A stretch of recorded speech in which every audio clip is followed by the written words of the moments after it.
Well, take three, guys. Tuning in for the third swarm of the year. This is textbook swarm right here. What we had hoped for in the last one. Now, if you notice this small bush that this one's located in right here, it's right beside some of our other hives. Ideally, we can just get our hive right underneath that, give it a good shake, drop them straight in the box. That's what we're going to be hoping for. Now, we do have some options where we're close to this hive here. Is we could cut the limb and move them so they're not as close to another one. But I think we're just going to set the box right underneath that, give it a good shake and a drop, and see what we can do.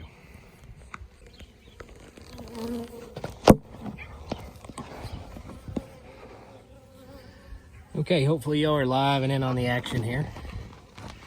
Everything stays right side up.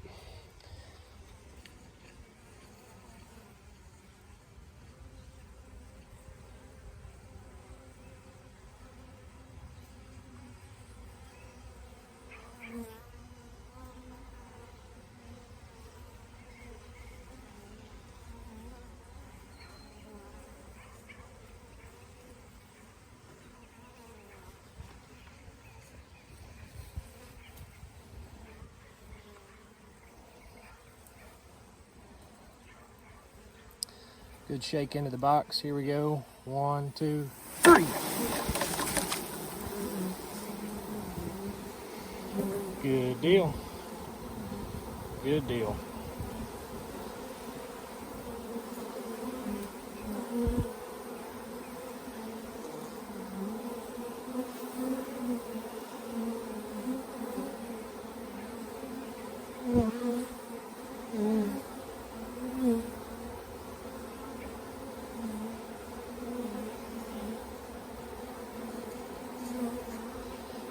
Now this is kind of the part you couldn't see about the last one.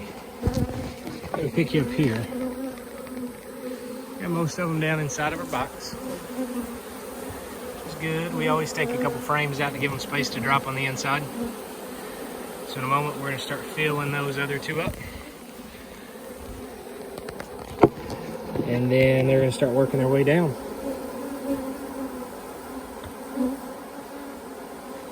Now, if you were going to ask what are the 3 most important tools for a beekeeper to have, depending on who you talk to and the level of experience, I mean, some people would say a suit, right? Because it's hard to enjoy beekeeping if you're getting stung a lot. So I would probably rank that up there as, one of the top. Hive tool being very important as well. Gloves kind of go into the realm of the suit. But, got to be in the top 3, I would say a smoker. A smoker is essential, calming the bees down. And I was actually working with a couple of the last 2 swarms that we got at home, doing some hive inspections with them when I got a call for this one. And I'd plugged up my smoker prior to putting it in the truck to come over here.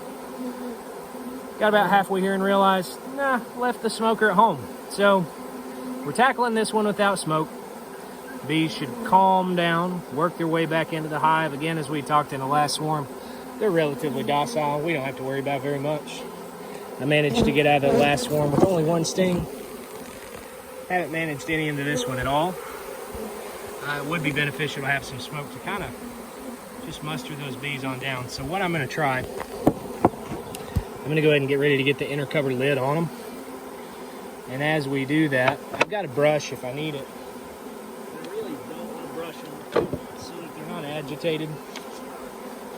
So here's a trick that you can do. As you come to put your lid on, it'd be great if I could get from behind them. So I'm going to scoot them forward just a little bit. I've got them setting on another box underneath, so they've got some stability here. So as you start to rotate your box into it, just gradually slide it on over. Bees will get out of the way. You don't have to worry about smashing them. Just go slow. You're not in a rush. Getting a little bit of that bloom from the bush out of there. Good. Lid's on. These are gonna fly around here for a little while. Same drill as last time. I'm gonna try to let them settle down on the inside. Oh, you can't see anything because that one is hanging out on the camera screen. Bless her heart. So you come back in, we've got the lid that's on it now. All the bees that were kind of disturbed from the bush. Notice none of them are going back up into it because that was a clean shake. All of them automatically dropped straight on the inside. Voila. We're happy, happy, happy. Glad to see all those coming in. Some of the other hives in our location here. Bees are flying. It's supposed to warm up quite a bit this week. Looking at a pretty strong honey flow. We managed to get out of last week without a severe frost. So we should be checking these honey supers that are on. And that's always a question that comes in. This bottom one is a hive body. This is referred to as a deep. These are referred to as mediums.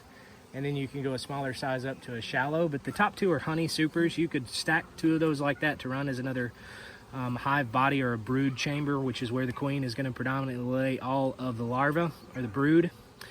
But the top ones is what we would be stacking and using for honey supers. So checking that out down there. We got some honey supers that are ready for the flow. One of our weaker hives that's over here next to this one. But what our goal is to do is take this swarm, let it settle down into the hive, cap it up, transport it, take it back to the house so we can keep a close eye on it. They'll need to be monitored closely, making sure that they're okay.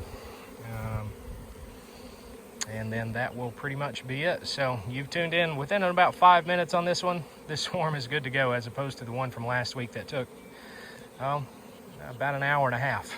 So we're pretty confident in this one. We'll let them settle down and get a lid on them. And then we'll truck it up and head to the house.